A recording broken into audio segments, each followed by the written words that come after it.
Discovered my wife's, now ex, affair the day she was admitted into hospital. Now years later, she can't accept my engagement to my fiancé. If ever there was a prize for the most horrible way to learn of your significant other's affair, I would probably win it and be in its Hall of Fame. Like so many people in this sub, I suddenly found myself as a member of a club that nobody ever wants to be part of. I will never forget the sound of my ex-sister-in-law's voice as she kept saying, I'm sorry, and over and over on the phone while I drove home from a week-long business trip. I was confused and had absolutely no idea what she meant. But only after I managed to calm her down somewhat did she inform me that my wife was in hospital and that I needed to hurry home. My mind went into overdrive as I tried to get more information as well as not crash while I began speeding to get there faster. The only thing she told me is that it was an assault, then cut the call and wouldn't answer when I tried to call her again. A bit of background: my ex and I met in our mid-20s. It was through a mutual friend at a barbecue.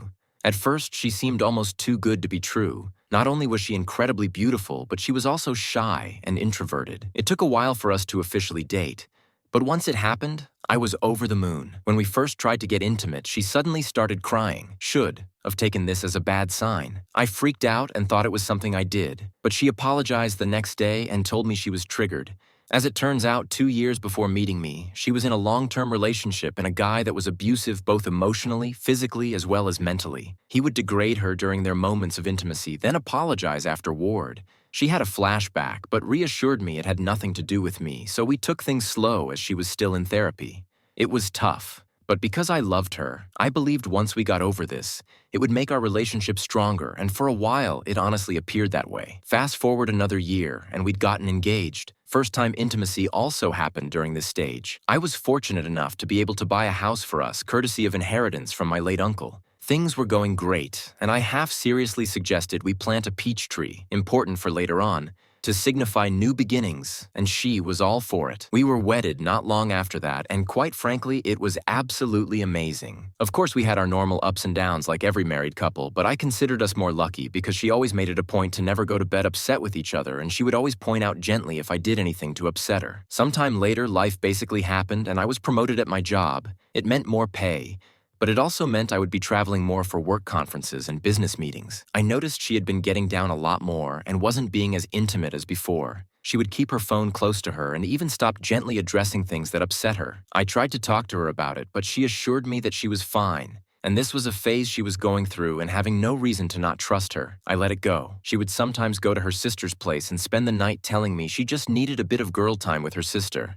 The day I got that fateful phone call was the day she was meant to be keeping her sister company again. I remember rushing into the hospital barely breathing and frantically asking about my wife when world's most understanding and patient police officer sat me down to explain what happened. He told me he was a friend of my SIL and he happened to respond to a domestic disturbance call.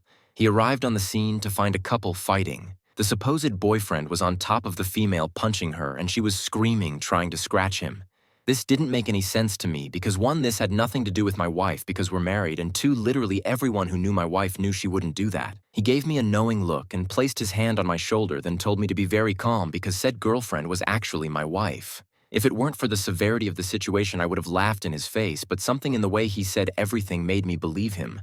I then was ushered in by a nurse to see my wife, and what greeted me to this day, I still can hardly find the words to describe it. I just stood there for what seemed like an eternity. Then a doctor came in and explained her injuries to me. The jaw was slightly fractured. Her left eye was completely swollen shut and had massive bruising covering half of her face, as well as 3 broken ribs. Then the doctor dropped another bomb and told me she was pregnant. I still couldn't understand how this happened. Then I caught sight of her sister. She at first tried to avoid me, but at the persuasion of her police officer friend, she told her what she knew. It turns out my wife's ex had gotten in contact with her 5 months ago. He was doing this redemption pyramid step thing where he would apologize to people he has wronged in order to clear his karma. Anyone else BS meter going crazy right now. They began talking more. Then he convinced her to meet up for coffee and show her he was a changed man. Obviously, old feelings resurfaced, coupled with the fact that he appeared changed. Now it soon developed into an emotional affair. My wife approached her sister for advice, who told her to take things slow and just get it out of her system if she needed to, which then lead to a physical affair 3 months later. She actually told my wife that she should at least make peace with her ex in whatever form it may be, and even offered to cover for my wife once in a while. My SIL was in tears at this point and kept apologizing to me, saying that she didn't know about the abuse as my wife never told anyone other than me and her therapist at the time about it. I was numb. I just couldn't feel anything and was absolutely dumbfounded by my wife's actions. When my wife finally woke up, I was there and she burst into tears upon seeing me. I spent the following months in zombie flight mode. There was individual counseling for her as well as marriage counseling for us at the strong urging of her family. In counseling, she was surprisingly forthcoming about how it happened and how she absolutely hated herself for causing me pain. She mentioned how at one point on her way home from his place, she actually fantasized about driving into the river because she smelt like him and didn't want his scent to corrupt me, however that made sense. She said she tried to end it but was too weak, and only after learning that she was pregnant that it actually woke her up and made her realize that any further contact with this man was toxic to not only her, but the unborn child, as well, hence went to end things in person for good when he snapped on her. She became a shell of herself and developed a phobia for any other males but me. One point, she couldn't even use the bathroom at night unless I was holding her hand. Sad, right? After the baby was born, son by the way, we got a paternity test and he was mine. But the more time I spent with her, the more I realized I didn't hate my wife. I actually loathed her. I couldn't see the woman I married, but instead saw as leftovers each time I looked at her. I decided to leave because I was afraid I'd do something I'd regret and be exactly like her abusive ex. She begged me not to leave and even made the ridiculous offer of giving me a hall pass, as well as slapping her if I wanted to. I knew at this point I had to get out. She was actually very generous during the divorce. She moved back into her parents and signed a very well thought out co-parenting plan issued by the courts. Moving forward 3 years later, and I meet my now fiancé by chance. I was in a bookstore with a buddy of mine, and we were discussing Egyptian mythology when this beautiful woman approached me to correct me on my pronunciations of the Egyptian gods and cities. Needless to say, immensely impressed by not only her understanding, but also by the fact that she is Egyptian herself. We exchanged numbers which eventually lead us to dating. When I finally proposed to her, it was actually in front of the peach tree I had planted years ago. I got down on one knee, but before I got my answer, she ran into the house, then came out with a ring as well. Turns out she was actually planning on proposing herself because she was madly in love with me, and she just didn't want any other woman to have me. My son, in all his sweet childlike innocence, told his mother what happened because he was present when it happened. My ex literally showed up that night in the rain yelling about how could I propose to her, my fiancé, in front of our tree, and that this isn't the end of us. I am completely exhausted at this point.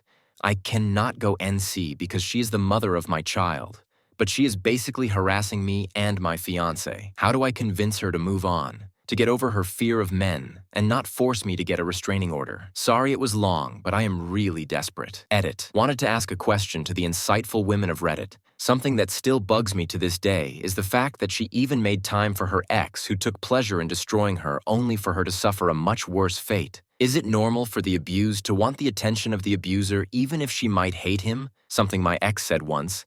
Edit 2. Forget to add this in the original post. When my fiancé presented me with the ring which she was going to use to propose to me, she had an engraving on the inner band which states, "To my Pharaoh. Damn, I love this woman." Update. Wow, didn't expect this type of response. Thank you all so much for your support and kind words both for me, my fiancé, and my ex. It's sad that my situation with my ex and her abusive past isn't as uncommon as I thought. Reading some of your similar cases really makes one almost lose hope, but glad to see some people have recovered from them. Now for what has happened since my first post. First off, a big thank you to user Mama202045. For your simple yet amazing advice saved us a lot of trouble. Now on to what has happened so far. Since my last post, my son's birthday was coming up and he told us he wanted to have a camp night for it. Now I must explain, the boy absolutely loves the outdoors. Everything from camping to hiking to even playing in rivers are his favorite, and obviously due to the ongoing situation, we cannot go to our usual spots. So I offered my backyard for it. Another request he had was for my ex to sleep over as well. He wanted to imitate a scene from one of his kid adventure shows where both parents are sitting on either of the child and all three are roasting marshmallows on the campfire. Now I had absolutely no intention of denying my son's birthday wishes, but at the same time I couldn't have my ex sleep in the same tent as me and my son. That would be far too disrespectful to my fiancé, even though she said she understood. It was clear she wasn't okay with it. My ex seemed to take advantage of this and kept saying how much she was looking forward to spending the night with her two men, and even went as far as to buy a whole lot of camping equipment that would put Bear Grylls to shame. She was certainly trying to rub it in my fiance's face, and wasn't graceful about it either. I had to tell her to stop a couple of times, but she only relented when I threatened to invite her sister. Ever since our divorce, my ex has had a burning hatred for her sister. She, my ex, acknowledges her role in the destruction of our marriage, but blames her sister for encouraging the affair and not safeguarding from her making choices that would ruin hers. But more importantly, according to her, our life together. It's gotten so bad that she refuses to let her sister spend any significant amount of time with our son, which at one point caused my ex-SIL to have severe depression. My ex-SIL has been trying for years to reconcile with her sister, but it just seems to get worse as time goes on. A Redditor, Mama202045, offered me a simple and effective solution. She suggested I go out and purchase a multi-roomed tent. That way my fiancé could be included. I wasted no time and immediately went out to get one. Of course, my ex wasn't too happy about that, but was glad to be under the same roof as me. During the birthday celebration, my son was on cloud 9. He ran around the yard and pretended he was a great explorer discovering a new land. When evening came, I made the fire and my ex provided the marshmallows. He excitingly sat between us and started roasting his marshmallow alongside us. What I didn't expect was after we were done taking pictures and making s'mores, he handed my fiancé a stick and a marshmallow asswell and sat next to her to make his second s'more. It's honestly a mystery how something this pure and perfect could come out of the absolute mess that was the relationship between me and my ex. My ex asked for a bit of my time, to which I obliged. We stepped into the kitchen, and she apologized for her behavior on the day that I proposed, but not for her actions following that. She told me she still sees me as her husband in her mind, so the thought of me giving my heart to another terrified her. She said she never wanted to cause me pain and would give anything to go back in time and undo her mistakes. She mentioned how happy she was when the paternity test showed that I was the father because she thought it was a new beginning for us, and that he was proof our love. I thanked her for the courage to share all this, but told her I was happy with where I was in life and with whom I was with, but hoped she would find someone to make her happy as well. She said she meant what she told on the day we divorced and will wait for me. I left the kitchen feeling exhausted because none of what I was trying to say got through to her. We decided to call it a night where me and my fiancé slept in one room of the tent and my ex with my son in another. All in all, a good birthday for my son, but not so good night for me. That's things so far, and promise to update if anything major happens.